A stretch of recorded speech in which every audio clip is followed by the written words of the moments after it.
बिस्मिल्लाहिर्रहमानिर्रहीम। मेरे हाथ में जायदाद की तकसीम की वो कागजी रसीद अब भी थी, वही रसीद जिस पर मेरे दस्तखत से पहले मेरी आंखों से आंसू टपक पड़े थे। मैंने वो दस्तखत किए थे एक सुकून के साथ, एक फख्र के साथ कि मेरा छोटा भाई, जिसे मैंने हमेशा अपने बच्चों की तरह चाहा, आज अपने पाँव पर खड़ा हो जाएगा। और जब मैंने अपने हिस्से में से एक बड़ा हिस्सा उसकी दुकान के लिए उसे दिया तो उसने आंखों में नमी लिए कहा, भाई मैं आपकी ये मोहब्बत कभी नहीं भूलूंगा। मैंने उसके सर पर हाथ रखा। हर्षद, अगर तू कामयाब हो जाएगा तो मेरी यही कमाई है। वो दिन शायद मेरी जिंदगी के खूबसूरत तरीन दिन थे। मैं खुद भी खुश था। मैंने जो कुछ बचाया उससे एक छोटी सी कपड़े की दुकान खोली। दुकान छोटी थी मगर उम्मीदें बहुत बड़ी थी। बीवी ने कहा, इतनी रकम तुमने अपने भाई पर लगा दी, खुद क्या करोगे? मैंने मुस्कुराकर कहा, दुआओं से घर चलता है। बीवी और अपने से छोटों पर लगाया गया पैसा कभी भी जाया नहीं होता। वो कुछ कहे बगैर खाना सामने रखकर बैठ गई। मैंने देखा उसकी आंखों में एक खामोश फख्र था। हम एक ही मोहल्ले में थे। हमारी दुकानें भी एक दूसरे से कुछ फासले पर थीं। शाम को जब दुकानें बंद होती हम अक्सर ही चाय वाले के पास बैठकर दिन भर की बातें करते। वो मुझसे मशवरे लेता, भाईजान आपके तजुर्बे का नेमुल बदल कोई नहीं, मुझे बताएं अगले महीने रमज़ान की तैयारी कैसे की जाए। मैं दिल दिल में खुश होता कि वो आज भी मुझे अपना बड़ा मानता है।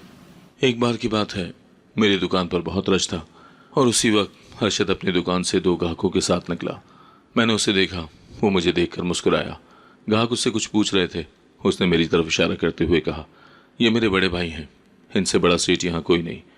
इनकी दुआओं से ही मैं यहाँ तक पहुँचा हूँ। मैंने गर्दन झुका ली मगर दिल आसमान से भी ऊंचा हो गया। घर में भी माहौल खुशगवार था। मेरे दो बच्चे स्कूल जाते, बीवी सिलाई करती और मैं शाम को सामान लेकर आता। हम सब एक दस्तरखान पर बैठकर खाना खाते। हमेशा की तरह एक दिन रशद मेरे घर आया। मेरे बच्चे दौड़कर उससे लिपट गए। वो उनके लिए टॉफियाँ और चॉकलेट लाया करता था। बैठते ही बोला, भाभी आपके हाथ के पराठे खाने का दिल कर रहा था, कुछ मिलेगा? मेरी बीवी हंसकर किचन में चली गई। हर्षद ने मेज़ पर कोहनी रखकर कहा, भाई सोच रहा हूँ अगले महीने दुकान में एक और वैरायटी ले आऊँ, अगर थोड़ा माल उधार पर मिल जाए तो। मैंने बात काट दी, ले आओ, अगर ज़रूरत पड़ी तो मैं हूं ना। वो हंसा, आपके होते मुझे किस चीज़ की फिक्र। मेरे दिल में कभी शिकायत ही नहीं आई, ना हसद ना मलाल। कभी सोचा भी नहीं कि वो मुझसे ज़्यादा कमा रहा है या आगे निकल रहा है। उसकी कामयाबी मेरी दुआ थी। वो जिस राह पर बढ़ रहा था वो मैंने ही तो हमवार की थी। उसका हर कदम मेरे सब्र, मेरे इसार की बुनियाद पर उठ रहा था और यही बात मुझे सुकून देती थी। जब मैंने दुकान का शटर ऊपर उठाया तो धुआं मेरे चेहरे से टकराया और आंखें कुछ लम्हे को बंद हो गईं और कदम रखते ही मुझे ऐसा लगा जैसे किसी ने मेरे सीने पर पत्थर रख दिया हो। दीवारें स्याह थी, रैक जले हुए, कपड़ों के थान राख में बदल चुके थे। मैं चलता हुआ काउंटर तक आया जहां मेरी कल तक की पूरी जमा पूंजी रखी रहती थी, मगर अब वहां सिर्फ राख थी और एक जली हुई कील। मैंने घुटनों के बल जमीन पर बैठकर हाथों में राख को समेटने की कोशिश की, जैसे वो राख मेरी मेहनत को वापस शक्ल दे देगी। बाहर गली में कुछ लोग खड़े होकर चुपचाप तमाशा देख रहे थे। कोई आग का सबब जानना चाहता था, कोई बस दिल बहलाने आया था।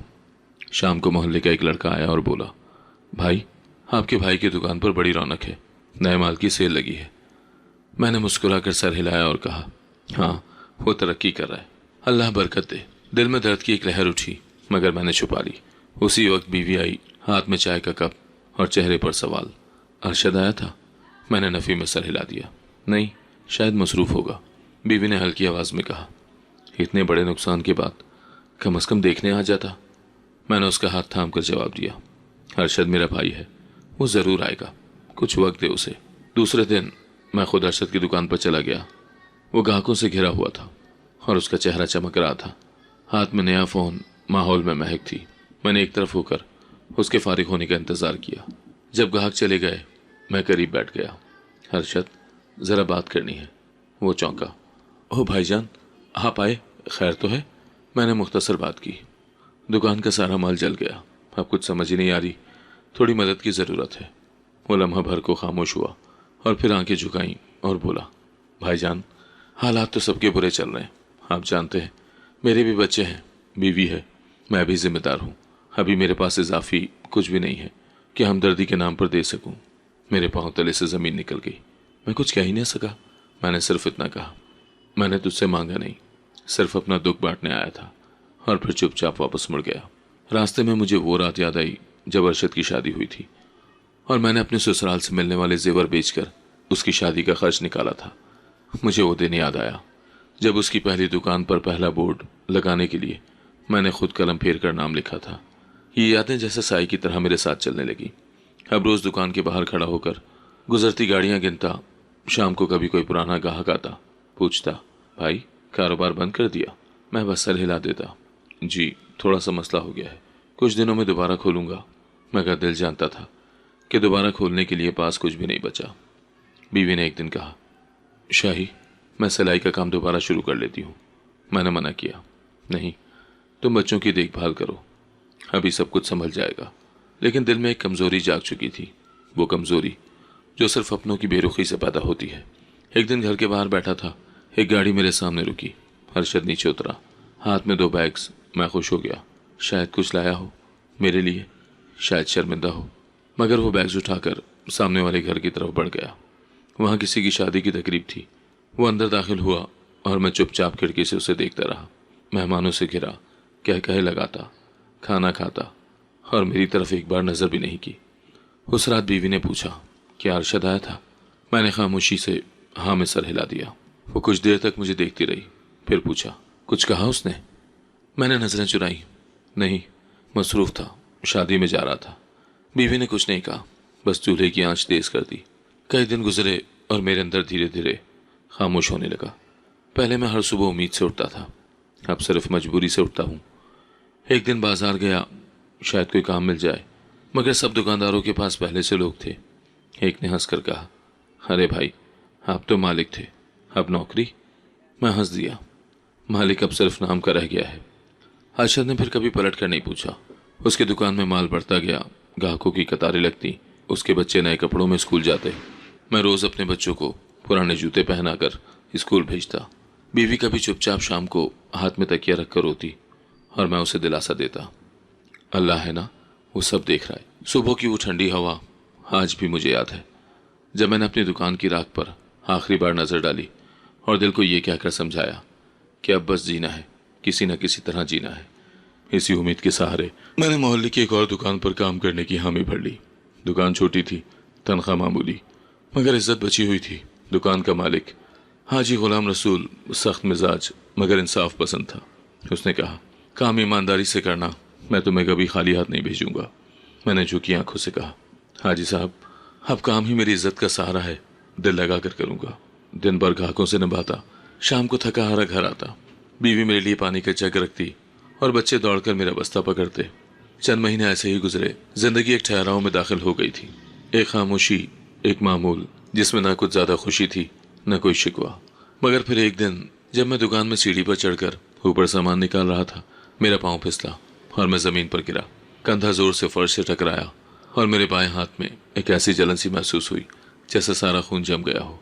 हाजी साहब दौड़े आए, अरे ओ मियाँ क्या कर बैठे? दर्द इतना शदीद था कि जबान बंद हो गई। अस्पताल पहुंचे तो डॉक्टर ने 2 जुमलों में फैसला सुना दिया, हड्डी की चोट है, हाँ साहब दब चुके हैं, मुकम्मल सेहतियाब होने में वक्त लगेगा, फिलहाल ये हाथ काम के काबिल नहीं। मैं खामोश बैठा सुनता रहा, जैसे किसी और की जिंदगी का फैसला हो रहा हो। हाजी साहब ने एक नज़र मुझ पर डाली, अब काम कैसे चलेगा? दुकान का भी नुकसान है। मैं कुछ न कह सका। घर लौटा तो बीवी ने मेरे चेहरे की रंगत देखी और घबरा गई। क्या हुआ? मैंने सर झुकाया। हाथ जवाब दे गया है, कुछ दिन के लिए काम बंद। बीवी ने मेरा जख्मी हाथ थामा। आंखों में खौफ था मगर लबों पर हौसला, कुछ न कुछ हो जाएगा, फिक्र न करो। कुछ दिन के लिए हम जैसे सांस रोक कर जीने लगे। बचत पहले ही कम थी और अब दवा और परहेज के अखराजात ने सब कुछ खत्म कर दिया। बच्चे रोटी मांगते तो बीवी चुपके से कमरे में जाकर आंखें पोंछती। मोहल्ले की एक खातून ने बीवी से कहा, बाजी तुम बहुत अच्छे कपड़े सीती हो, मेरे बच्चों के कपड़े सीना शुरू कर दो, थोड़े पैसे मिल जाएंगे। बीवी ने झिझकते हुए हामी भर ली, क्योंकि अब इनकार का मतलब था फाका। एक दिन बीवी ने आकर कहा, शमीम आपा ने कहा है कि उनके मोहल्ले में एक बूढ़ी औरत है जिसकी देखभाल के लिए किसी की ज़रूरत है, मैं वहाँ कुछ वक्त के लिए काम कर रहा हूँ। मैंने पहले बीवी को गौर से देखा, उसकी आंखों के गिर्द से हल्के, हाथों की खुरदुरी जल्द और वो बदन जो कभी नर्म और महफूज था अब एक मेहनत की चक्की में पिस चुका था। मैंने आहिस्ता से कहा, कर लो, अगर तुम्हें लगे कि हम संभल जाएंगे तो कर लो। बीवी ने हल्का सा सर हिलाया और मेरी टूटी उंगलियों पर मरहम लगाने लगी। मेरे बच्चे स्कूल जाने लगे तो यूनिफॉर्म की जेबें फटी हुई थी। एक दिन बेटे ने कहा, अब्बू, क्लास में सब मेरे कपड़े देखकर हंसते हैं। मैंने मुस्कुरा कर कहा, बेटा, हंसी की फिक्र न करो, तुम्हारे इल्म से दुनिया तुम्हें जानेगी, कपड़ों से नहीं।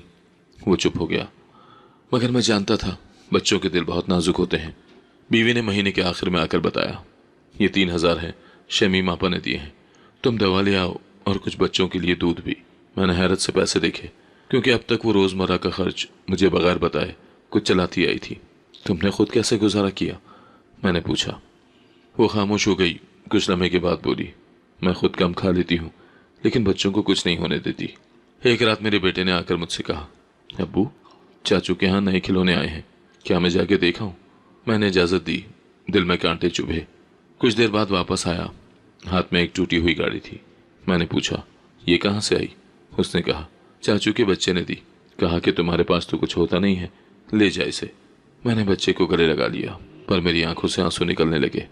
उसने कहा, अब्बू, क्या मैं कभी नया खिलौना ना ले सकूंगा? मैंने झूठ बोलकर जवाब दिया, बस दुआ कर, जल्द ही तुम्हें सब कुछ दूंगा। शाम को मैं छत पर बैठा था। आसमान पर चमकते तारे थे और नीचे मेरी दुनिया अंधेरे में डूबी हुई थी। मैंने ना कोई फरियाद की ना शिकायत, बस दिल में एक सवाल था, या रब, तू मुझे आजमा रहा है।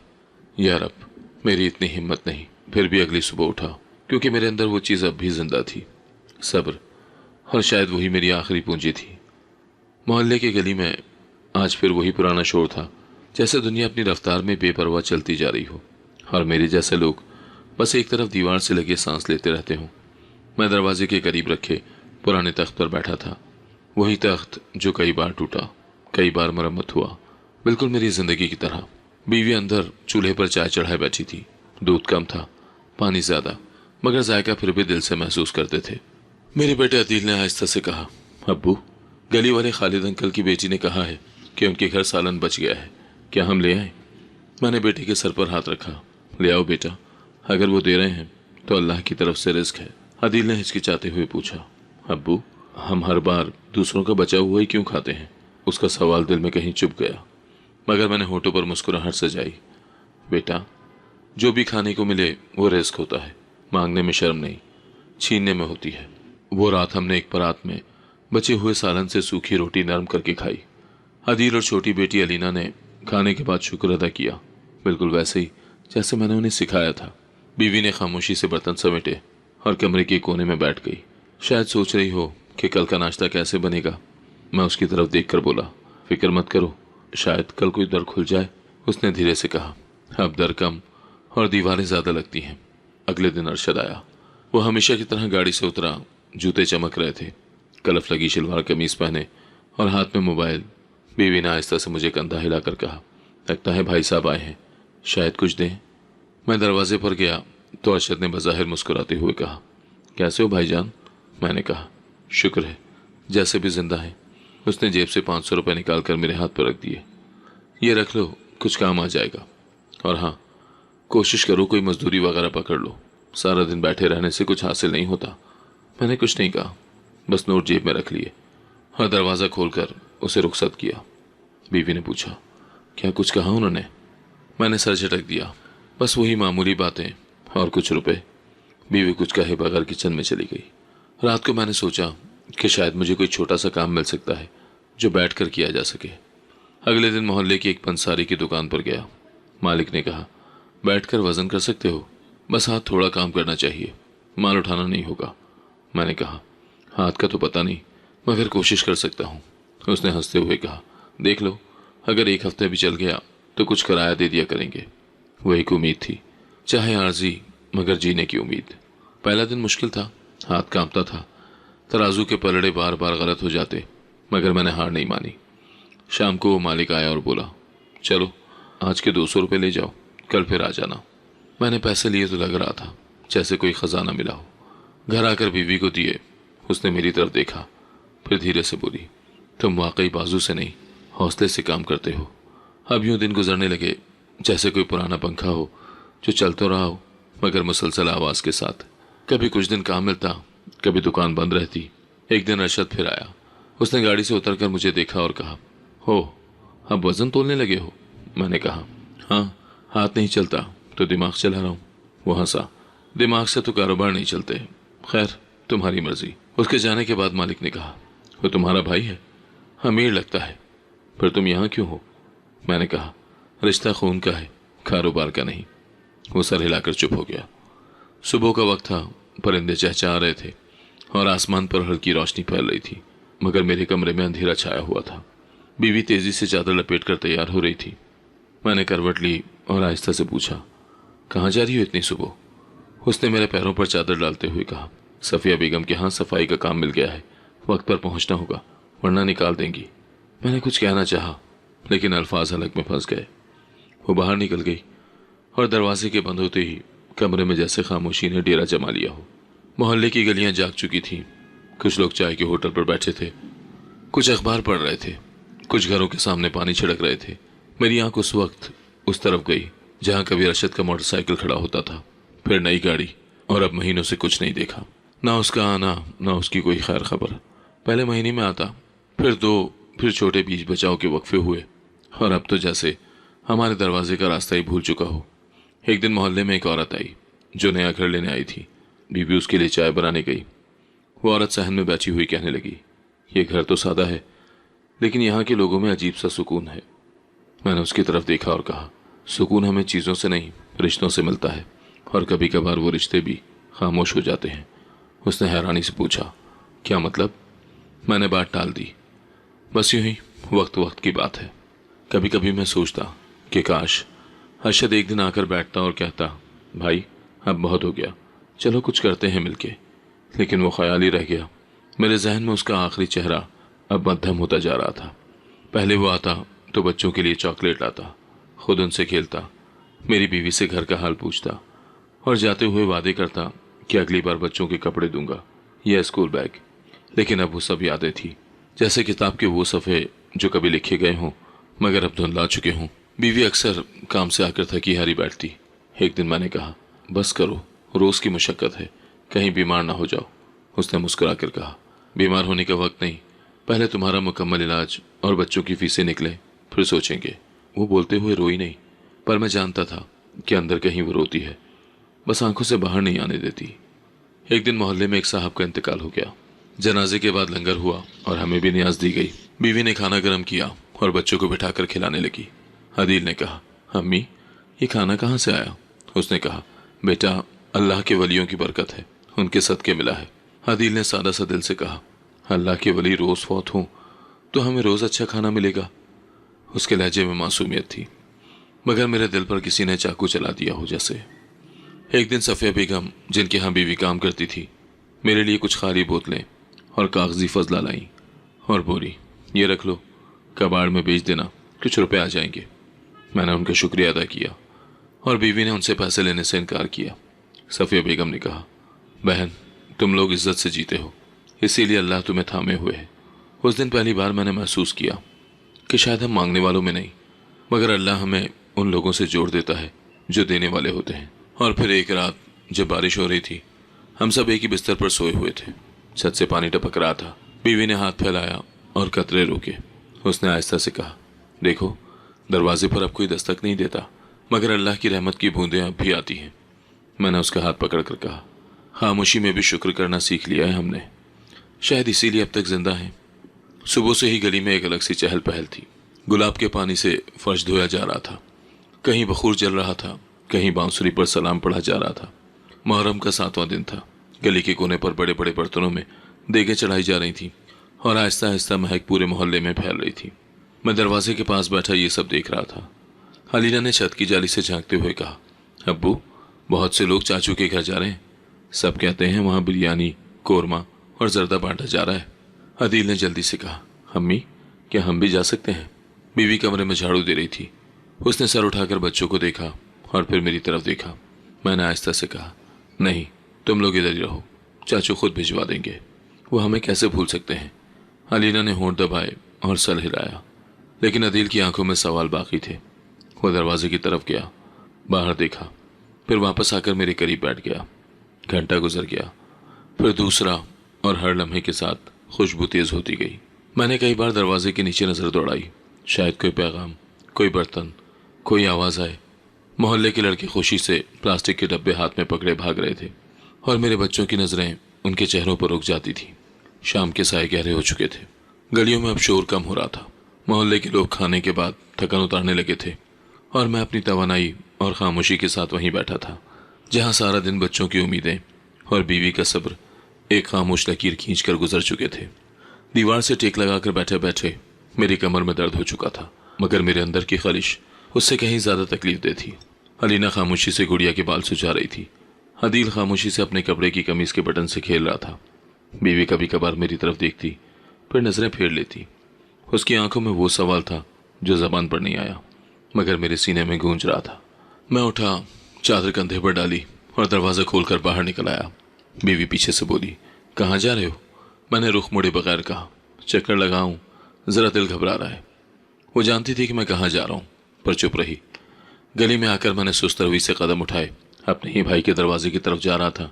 वो दरवाज़ा जिस पर कभी मैंने खुद छत बनाई थी, जिसकी ईंटों में मेरे पसीने की नमी थी, आज उसी दर पर उम्मीद लेकर आना जैसे अपना अक्स किसी और आईने में तलाश करने जैसा था। जब मैं गेट के पास पहुंचा तो बाहर एक नौजवान चौकीदार खड़ा था, जिसे मैंने पहले कभी नहीं देखा था। मैंने कहा, हर्षद अंदर है? मैं उसका भाई हूँ। वो एक लम्हे को मुझे देखता रहा, फिर कहने लगा, साहब मसरूफ़ हैं, अभी मेहमान आए हुए हैं। मैंने नरमी से कहा, बस कहो कि भाई आया है, थोड़ा सा वक्त चाहिए। वो अंदर गया और मैं दरवाजे पर खड़ा होकर अंदर से आती आवाज़ें सुनता रहा। किसी बच्चे की हंसी, किसी औरत की चहक, बर्तनों की खनक और खुशबू जो इस बात का ऐलान कर रही थी कि अंदर दावत का समा है। थोड़ी देर के बाद गेट खुला और अरशद खुद बाहर आया। उसने मुझे देखा, माथे पर शिकन आई, जैसे मेरी मौजूदगी से वो परेशान हो गया हो। मैंने जल्दी से कहा, अरशद बस अगर थोड़ा सा खाना बचा हो तो वो दे दो, बच्चों के लिए, सारा दिन से कुछ नहीं खा पाए। मेरी आवाज़ बहुत नरम थी, मगर मेरे अल्फाज सीधे थे। उसने मुझे सर से पांव तक देखा। मैंने उसकी निगाहों में हैरत, झिझक और नखूत देखी। उसने ज़रा तेज़ आवाज़ में कहा, ये क्या तरीका है बगैर इजाज़त अंदर घुसाने का? चौकीदार ने कुछ नहीं कहा तुम्हें? अंदर मेहमान बैठे हैं, तुम जानते हो यहाँ किस किस का आना जाना है। मेरे पाँव ज़मीन में जैसे गड़ गए। मैंने पलकें झुकाई, मगर अंदर का तूफान मेरी आवाज़ में थरथरा रहा था। मैंने सिर्फ इतना कहा, बस बच्चों के लिए कुछ चाहा था, कुछ नहीं मांगता। उसने नागवारी से हाथ उठाया, अभी कुछ नहीं बचा, सब बांट चुके हैं, और आइंदा अगर आना हो तो पहले इत्तला दे दिया करो। और फिर वापस मुड़ गया। दरवाज़ा अंदर से बंद हुआ और मैं वहीं खड़ा रह गया। गेट की आवाज़ जैसे मेरे दिल पर लगी हो। मैं पीछे मुड़ा, गली सुनसान थी। गली के नुक्कड़ पर जाकर मैं रुक गया। मेरे पैरों में जैसे ताकत ही नहीं थी कि वापस घर जा सकूं। चेहरे पर मट्टी, दिल पर बोझ और कंधों पर वो नजर शर्मिंदगी जो कोई देखता भी नहीं, मगर अपने वजूद पर महसूस होती है। कुछ फासले पर बच्चों का एक ग्रुप न्याज के बर्तन हाथों में लिए हंसी मजाक में मसरूफ था। किसी ने पुकार कर कहा, चाचा आप भी ले लेते ना, बहुत बचा है अंदर। मैंने हल्की सी मुस्कुराहट के साथ हाथ उठाकर इनकार किया, जैसे कहना चाहता हूँ कि मेरी भूख मेरी इज्जत से बड़ी नहीं। गली के एक कोने में पुराना लोहे का बेंच पड़ा था। मैं वहीं जा बैठा। मेरे दाएं हाथ में कपकपाहट थी जो थमने का नाम नहीं ले रही थी। कुछ देर खामोश बैठा रहा, फिर आसमान की तरफ देखा, इस उम्मीद पर कि शायद वहां से कोई नजर करम हो जाए। आसमान पर हल्के बादल थे, जैसे रहमत बरसने को तैयार हो। मैंने दोनों हाथ उठाए जो कभी अपने भाई को संभालने के लिए थामे थे। आज वो खाली और कांपते हुए आसमान की तरफ बुलंद थे। या अल्लाह, तेरे महबूब के सदके मेरे लिए नहीं, मेरे बच्चों के लिए कुछ कर दे। अगर कुछ देर बाद मैं खाली हाथ उनके सामने गया तो उनकी आंखों से वो चमक भी छिन जाएगी जिसे मैंने आज तक बचा कर रखा है। मेरी आवाज़ खुद मेरी समाज से टकरा कर वापस आ रही थी, जैसे पूरी दुनिया खामोश हो गई और सिर्फ मेरी दुआ गूंज रही हो। अचानक मुझे याद आया, बीवी ने जाते वक्त कहा था, वापसी में बच्चों के लिए कुछ ले आना, चाहे एक नान ही क्यों ना हो। कुछ खिलाने से पहले उनकी आंखों को मुतमईन करना होगा। मैंने अपनी जेब टटोली। एक कोने में मुड़ा तुड़ा 50 का नोट था। सोचा शायद इससे 2 नान और एक प्याली दाल मिल जाए। मैंने वो नोट हाथ में दबाया और आहिस्ता आहिस्ता बाजार की तरफ चल पड़ा। रास्ते में एक फल फरोश अपनी रेहड़ी समेट रहा था। मैं रुका और पूछा, कुछ सस्ता फल है? बच्चों के लिए थोड़ा लेना है। उसने मेरी तरफ देखा, फिर फटी जूती, मैला कुर्ता और खाली थैला जो मैंने कंधे पर लटकाया हुआ था। उसने कहा, चाचा थोड़ा सा केला बचा है, ले लो, पैसे बाद में दे देना। मैंने इनकार किया, नहीं बेटा, आज सिर्फ इतना है जितना दे सकूं। उसने केले के 3 दाने मेरे थैले में रख दिए और कहा, आपके लिए सदका, दुआएं दीजिएगा। मैंने हाथ उठाकर कहा, बेटा, अल्लाह तुझे वो दे जो मैं मांग भी नहीं सकता। नान वाले के पास पहुंचा, 2 नान लिए, एक छोटी सी प्याली में चने लिए। अब थैला मेरे हाथ में वजनी था, मगर दिल में अब भी हल्का सा खदशा था कि बच्चों की आंखों के सवाल खत्म होंगे या और बढ़ जाएंगे। घर पहुंचा, दरवाज़ा आहिस्ता से खोला। कमरे में हल्की रोशनी थी, बच्चे अभी जाग रहे थे। अलीना दुपट्टा ओढ़कर गुड़िया के साथ बैठकर खेल रही थी। अदील खिड़की के पास बैठा बाहर झांक रहा था। मुझे देखकर वो दोनों भाग कर आए। अब्बू, आप आ गए? चाचू ने कुछ दिया? मैंने उनके चेहरों को देखा और कहा, नहीं बेटा, चाचू नहीं मिले, लेकिन अल्लाह ने किसी और को हमारे लिए भेज दिया। देखो ना, नान चने हैं और ये क्या, केले भी। बच्चों की आंखों में हैरत उभरी, जैसे इस मामूली खाने में उन्हें वो नेमत दिखाई दी गई हो जिसका तस्वुर उन्होंने सारा दिन किया था। बीवी ने चुपचाप बर्तन रखे, पानी दिया और मेरे करीब आकर सरगोशी में बोली, तुम दुआ मांगने गए थे ना, देखो कबूल हो गई। मैंने बीवी की तरफ देखा, जिसकी आंखों में अब भी नमी थी, पर उस नमी के पीछे शुक्र छुपा था। मैंने बच्चों को नान के टुकड़े पकड़ाए और कहा, आज जो मिला है वो सिर्फ खाना नहीं, दुआ का जवाब है। वो रात हमने छोटे बर्तनों, सादा नान और टूटे हुए लम्हों के साथ गुजारी, मगर मेरे दिल में एक सुकून था। जो कुछ भी था हमारे नसीब का था और किसी और का नहीं था। और मैं जानता था वो रब जिससे मैंने आज रात दुआ मांगी है, उसने सुन लिया है। ये बस शुरुआत है, मेरे रब की रहमत अभी बाकी है। अभी मैंने गली का दूसरा मोड़ भी ऊपर नहीं किया था कि पीछे से एक भारी मगर मानूस लहजे में मेरा नाम पुकारा गया, हयास, हयास बेटा। मैं रुक गया, पलट कर देखा तो एक बारिश बुजुर्ग सफेद शलवार कमीज में, एक हाथ में छड़ी था, मैं दूसरे हाथ से मेरी तरफ इशारा करते हुए तेजी से करीब आ रहे थे। उनके चेहरे पर हैरत, खुशी और एक अजीब सी चमक थी। मैंने हैरत से उनकी तरफ देखा। मैं उन्हें पहचानने की कोशिश कर रहा था, मगर जहन खामोश था, जैसे याददाश्त के औराक पर उनकी तस्वीर धुंधली हो चुकी हो। वो बिल्कुल मेरे करीब आकर रुके और बगैर कुछ कहे मुझे सीने से लगा लिया। उनका हाथ मेरे सर पर फिरा और वो आहिस्ता से बोले, मैं जानता था तुम कहीं ना कहीं जरूर मिलोगे। तुम अयाज खान के बेटे हो, मैं उसे कैसे भूल सकता हूँ। मैंने थोड़ी सी झिझक के साथ सर हिलाया। जी, मैं उनका बेटा हूँ, लेकिन आप? उन्होंने बात काट कर कहा, मैं सलीम हूँ, तुम्हारे अब्बा का साथी। हम दोनों सऊदी अरब में एक साथ काम करते थे। जब मेरा हाथ जल गया था और सबने मुंह मोड़ लिया था, तुम्हारे अब्बा ने ही मेरी तीमारदारी की, नौकरी भी दिलाई और मेरे वतन वापस आने का बंदोबस्त भी किया। तुम्हारे वालिद इंसान नहीं, फरिश्ता थे बेटा। मेरे लिए ये सब कुछ किसी ख्वाब से कम न था। मैं भी उनके चेहरे को बगौर देख रहा था, जो अजनबी होने के बावजूद एक मानूस सा सुकून दे रहा था। उन्होंने अपनी छड़ी जमीन पर टिकाई और जेब में हाथ डालकर एक लिफाफा निकाला। ये कुछ पैसे हैं, ज़रूरत होगी तुम्हें। मैंने सुना है तुम्हारी तबीयत भी ख़राब रहती है और बच्चे भी छोटे हैं। मेरे पास सब कुछ है, सिर्फ अपना कहने वाला कोई नहीं। मैंने लिफाफे की तरफ नहीं देखा, बस धीरे से कहा, चाचा, ये सब अचानक मैं समझ नहीं पा रहा। वो मुस्कुरा दिए। जब जिंदगी तुम्हें बेयकीनी देती है तो रब यकीन का सामान भेज देता है। मैं तुम्हें एक तजवीज़ देना चाहता हूँ। मेरे पास एक छोटा सा कारोबार है, गाड़ियों के पार्ट्स का। मैंने परदेश से आकर ये शुरू किया था। अब माशाल्लाह ये ठीक चल रहा है, लेकिन मेरे पास उसे संभालने वाला कोई नहीं। मेरी बीवी का इंतकाल हो चुका है और औलाद है नहीं। मैं चाहता हूँ कि तुम मेरे साथ रहो, काम सीखो, संभालो। मैं कुछ नहीं बोल पाया। मेरी बैसाखी अब भी मेरे हाथ में थी और जैसे मेरा वजूद उस पर टिका हुआ था। सलीम चाचा ने मेरी झिझक देखकर वो बैसाखी छुई और कहा, बेटा, मैं तुम्हारा इलाज भी करवाऊंगा, सिर्फ जिस्म का नहीं, दिल का भी। तुम बहुत कुछ झेल चुके हो, अब वक्त है कि तुम संभलो। मैंने नजरें झुका ली। दिल में शुक्र के आंसू उमड़ आए थे, लेकिन आंखों से निकलने की इजाजत नहीं मांगी। मैंने आहिस्ता से कहा, चाचा, आप तो मुझे कहीं और ले जा रहे हैं। मैं कुछ भी नहीं जानता, ना कारोबार ना हिसाब किताब, बस मेहनत करना आता है।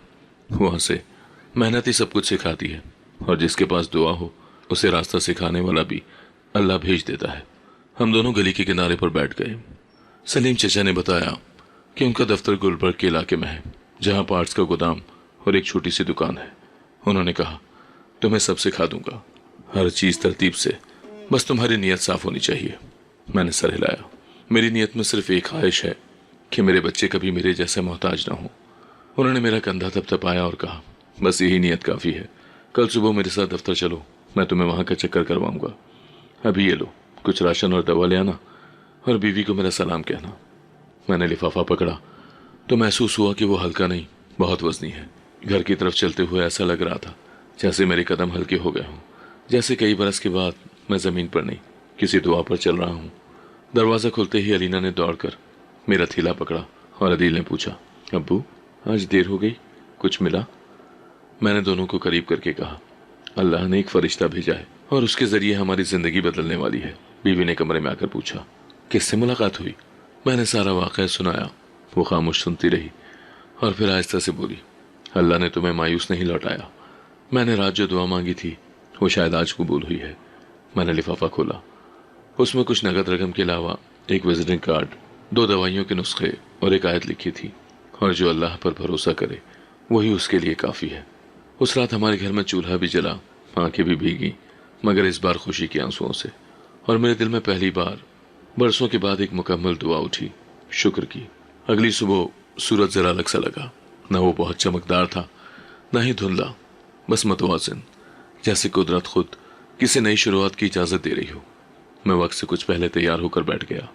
बीवी ने मेरे कपड़े धोकर इस्त्री किए, जो अगरचे पुराने थे मगर आज उनमें एक नई ताजगी महसूस हो रही थी। अलीना मेरे जूते साफ कर रही थी और अदील मेरे बैग में एक पुराना कलम रख रहा था, जैसे स्कूल का पहला दिन हो। बीवी ने मुझे दहलीज पर रुखसत करते हुए सिर्फ इतना कहा, खैरियत से जाना, बस ध्यान रखना कि तुम अब अकेले नहीं हो, तुम्हारे पीछे दुआएं खड़ी हैं। सलीम चाचा वक्त पर आए, गाड़ी में बैठे तो पहली बार मेरे दिल ने किसी सवारी में बोझ महसूस नहीं किया। रास्ते में उन्होंने बताया, ये कारोबार मैंने 10 साल पहले शुरू किया था।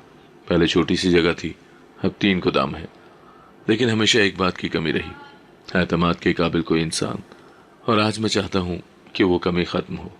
मैंने आजिज़ी से कहा, चाचा मुझे आप पर बहुत भरोसा है, लेकिन मैं सीखने वाला हूँ, अभी कुछ नहीं जानता।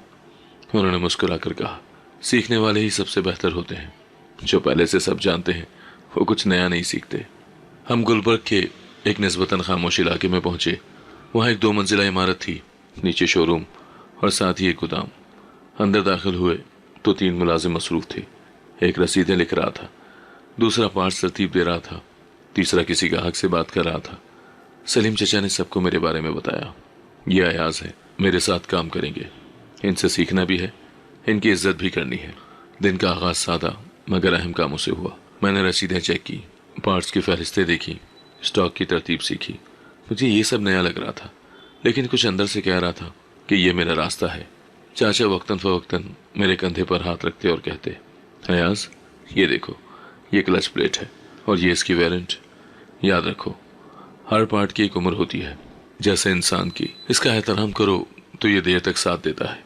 दोपहर को दफ्तर में सादा खाना आया, 2 चपातियाँ, 1 सालन और दही। चाचा ने मेरे साथ ही खाया, बराबर बैठकर, जैसे कोई फ़र्क ना हो। मैंने पूछा, आप तो मालिक हैं, आपको दफ्तर के अंदर खाने का इंतज़ाम करना चाहिए।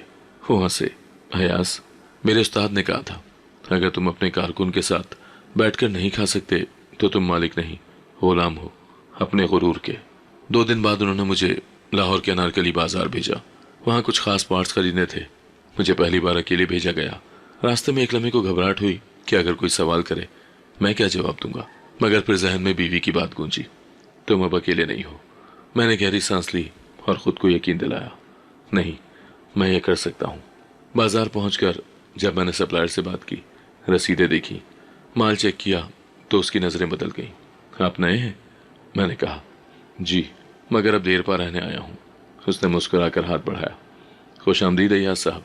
शाम को जब मैं वापस दफ्तर पहुँचा और सब कुछ रिपोर्ट किया तो सलीम चाचा ने मेरा हाथ चूम लिया। बेटा, ये सफ़र अब तुम्हारा है और मैं तुम्हारे साथ हूँ। 15 दिन के बाद उन्होंने मेरा इलाज शुरू करवाया, एक निजी अस्पताल में, फिजियोथेरेपी, दवा और ग़िज़ाई परहेज़। डॉक्टर ने कहा, अय्याज साहब अगर आप पाबंदी से आते रहे तो 6 महीने में आप दोबारा मुकम्मल तौर पर चलने फिरने के काबिल हो जाएंगे। मैंने वो बात सुनी तो मुझे लगा जैसे किसी ने मुझे नई टांगें दे दी हों। मैंने दुआ में हाथ उठाए और दिल से कहा, या अल्लाह ये तूने ही किया है। घर वापस आया तो बीवी ने देखा कि मैं थोड़ा तेज़ चल रहा हूँ तो वो खुश हो गई। बच्चों को मैंने बताया कि अब्बू का इलाज शुरू हो गया है तो अदील ने कहा, फिर हम दौड़ लगाएंगे अब्बू? मैंने हंसते हुए कहा, हाँ बेटा, अब अब्बू दौड़ में तुम्हें हरा भी सकते हैं। वो रात हमने हंसी में गुजारी, रोशनी के साथ, उम्मीद के साथ। बीवी ने खाने में सबके लिए कुछ खास बनाया। अलीना ने दुआएं मांगते हुए कहा, अल्लाह जी अब्बू को तेजी से ठीक करना, हमें उनके साथ बाग में जाना है। मैं उस वक्त तक खामोश रहा, सिर्फ सबको देखता रहा और दिल में सोचता रहा कि ये सब कुछ मुमकिन हुआ सिर्फ एक पुरानी दुआ, एक अजनबी का यकीन और मेरे रब की मुदाखलत से। अगले दिन सलीम चाचा ने मेरे हाथ में दफ्तर की एक अलमारी की चाबी दी। ये तुम्हारी है, इसमें रोज के कागजात होंगे और कल से तुम ही इनका हिसाब रखोगे। अब तुम मेरे शरीक हो, तनख्वाहदार नहीं। मैंने वो चाबी हाथ में ली और महसूस किया कि अब मेरे हाथ खाली नहीं, उनमें एतमाद है, रोजी है और एक नई सुबह का वादा है। मेरी जिंदगी अब एक नई तरतीब पर चलने लगी थी। कारोबार मुस्तहकम हो रहा था, जैसे संभलने लगा था और बच्चों के चेहरों पर वो एतमाद वापस आ चुका था जो बरसों से मिट चुका था। सलीम चचा मुझे हफ्ते में एक बार गोदाम की निगरानी के लिए शहर के दूसरे हिस्से भेजते थे और हर जगह लोग मुझे अब साहब कहकर मुखातिब करते थे। लेकिन एक दिन ऐसा आया जब गोदाम से वापसी पर सड़क किनारे एक बैनर लगा नजर आया, अरशद एंड को शट डाउन सेल। मेरी सांस एक लम्हे को थम गई। मैंने रुक कर देखा, शीशे की दुकान के बाहर दो नौजवान माल लोड कर रहे थे। वही दुकान जिसका फर्श मैंने खुद पॉलिश करवाया था आज बंद हो रही थी। मैंने एक लड़के से पूछा, यह दुकान बंद क्यों हो रही है? उसने लापरवाही से कहा, कुछ महीनों से किराया नहीं दिया गया, मालिक ने कब्जा वापस ले लिया। मेरी समझ में सब कुछ आने लगा था। कुछ हफ्ते पहले सलीम चचा ने बताया था कि शहर में कुछ कारोबारी हल्के माली धोखे में फंसे हैं और एक खास ग्रुप ने लोगों से जाली सरमायाकारी के नाम पर लाखों ईंच लिए हैं। आज समझ आया कि वो गिरोह वही लोग थे जिनके साथ अरशद ने मेल जोल बढ़ा रखा था। शाम को घर आते हुए मैंने सोचा कि अरशद कहाँ होगा, क्या वो अब भी उन लोगों के साथ है? क्या उसे खबर है कि वो किन हाथों में खेल रहा था? अगले दिन मैंने कारोबार से जल्दी छुट्टी ली और अपने पुराने मोहल्ले की तरफ चल पड़ा। गली में खामोशी थी, वो शोर, वो चमक, वो गाड़ियां सब गायब थे। अरशद का घर बंद नहीं था मगर वीरान लग रहा था। मैंने दरवाज़ा बजाया। काफ़ी देर बाद दरवाज़ा खुला और अरशद खुद सामने आया। वही चेहरा, लेकिन अब आंखों के नीचे स्याह हल्के थे, बाल बिखरे हुए, शलवार कमीज बेतरतीब। मुझे देखकर वो एक लम्हे को ठिठका, जैसे याद करने की कोशिश कर रहा हो कि मैं कौन हूँ। मैंने कहा, अरशद, मैं अयाज हूँ। उसकी आंखें नम होने लगी, लेकिन वो जब्त कर गया। आओ अंदर। मैं अंदर गया तो घर की तरतीब बिखरी हुई थी। सोफे पर कपड़े, मेज पर अनपढ़े कागजात और किचन से जलने वाले आटे की बू आ रही थी। मैंने नरमी से पूछा, क्या हुआ? वो थोड़ी देर चुप रहा, फिर धीरे से बोला, सब खत्म हो गया भाई। जिन पर भरोसा किया था वही निकल गए, जिनके साथ उठा बैठा वही हंसी में सब कुछ ले गए। मैंने उसके कंधे पर हाथ रखा। कर्जे? उसने सर हिलाया। 4 बैंक, 2 प्राइवेट फाइनेंसर और एक दुकान का किराया, सब कुछ दबाव में है। मैंने थोड़ी देर के लिए आंखें बंद की और सिर्फ इतना कहा, पछताने का वक्त नहीं है, संभलने का वक्त है। अगर तुम चाहो तो मैं सलीम चाचा से बात कर सकता हूँ। वो चौंक गया। तुम? मेरे लिए? इतने साल बाद? मैंने मुस्कुरा कर कहा, रिश्ते वक्त से नहीं दिल से जुड़े होते हैं। अरशद को मैंने अगले हफ्ते दफ्तर बुलाया। सलीम चाचा ने थोड़ी हैरत से देखा, मगर मेरी बात पर उन्होंने फौरन कबूल कर लिया कि अरशद भी एक हफ्ते के लिए बतौर ट्रेनी हमारे साथ काम करेगा। पहले दिन वो हिचकिचाया, नजरें चुराई, फाइलें उलट पलट की, लेकिन मैंने उसे अकेला नहीं छोड़ा। दोपहर के वक्त जब हम एक सप्लायर के पास बैठे थे, अरशद ने कहा, तुम्हारे साथ बैठकर मुझे लगता है जैसे सब कुछ दोबारा मुमकिन है। मैंने जवाब दिया, मुमकिन हमेशा होता है, बस हम खुद यकीन छोड़ बैठते हैं। घर वापस आकर मैंने बच्चों को बताया कि चाचू आज मेरे साथ दफ्तर गए थे। अलीना ने खुश होकर कहा, अब हम उनके घर जा सकते हैं? बीवी ने आहिस्ता से पूछा, क्या वाकई? मैंने कहा, वो अब वापस आ रहा है। वो जो कभी था शायद वैसा ना हो, मगर शायद उससे बेहतर हो। हफ्ता गुजर गया। अरशद ने अपनी जिम्मेदारियां अच्छे से निभाई। सलीम चाचा ने कहा, अयाज, अगर ये आदमी तुम्हारे जैसा बन जाए तो मैं इसे भी रख लूंगा। मैंने कहा, चाचा, ये पहले मेरा भाई है, बाद में मुलाजिम। चंद दिन के बाद मैंने अरशद को एक छोटे प्रोजेक्ट का इंचार्ज बनाया। पाठ की एक खास खेप कराची भेजनी थी। उसने सारी तैयारी खुद की, खुद फहरिस्तें बनाई, कीमतों का हिसाब किया और पहली बार अपने काम पर फख्र महसूस किया। जब माल वक्त पर पहुंचा तो सप्लायर ने सलीम चाचा को फ़ोन करके तारीफ की। चाचा ने मेरी तरफ देखकर कहा, लगता है खून को पहचानने की मेरी सलाहियत अभी जिंदा है। अरशद रोज़ अब मेरे साथ खाना खाता, दफ्तर में सबसे नरम लहजे में बात करता और कभी कभी चुपके से मेरे बच्चों के लिए कुछ ले आता। एक दिन अदील ने कहा, अब्बू, चाचा ने आज मुझे नई पेन दी है। मैंने मुस्कुराकर बीवी की तरफ देखा। पुराना रिश्ता शायद नया हो रहा है, लेकिन मैं जानता था कि उस रिश्ते में अभी बहुत कुछ चुप है, बहुत सी बातें अनकही हैं। एक दिन शाम को मैं और अरशद दफ्तर की छत पर बैठे थे। सूरज ढल रहा था। मैंने कहा, अरशद, याद है जब तुम पहली बार दुकान खोलने जा रहे थे? वो हंसकर बोला, याद है। तुमने कहा था कि खुद आगे बढ़ो, पीछे देखोगे तो लड़खड़ा जाओगे। मैंने कहा, आज अगर पीछे देखो तो क्या दिखाई देता है? उसकी आंखों में नमी आ गई। एक भाई जिसे मैंने खो दिया था, मगर जिसने मुझे दोबारा पा लिया। मैंने कुछ नहीं किया, बस उसके कंधे पर हाथ रखा और आसमान की तरफ देखने लगा।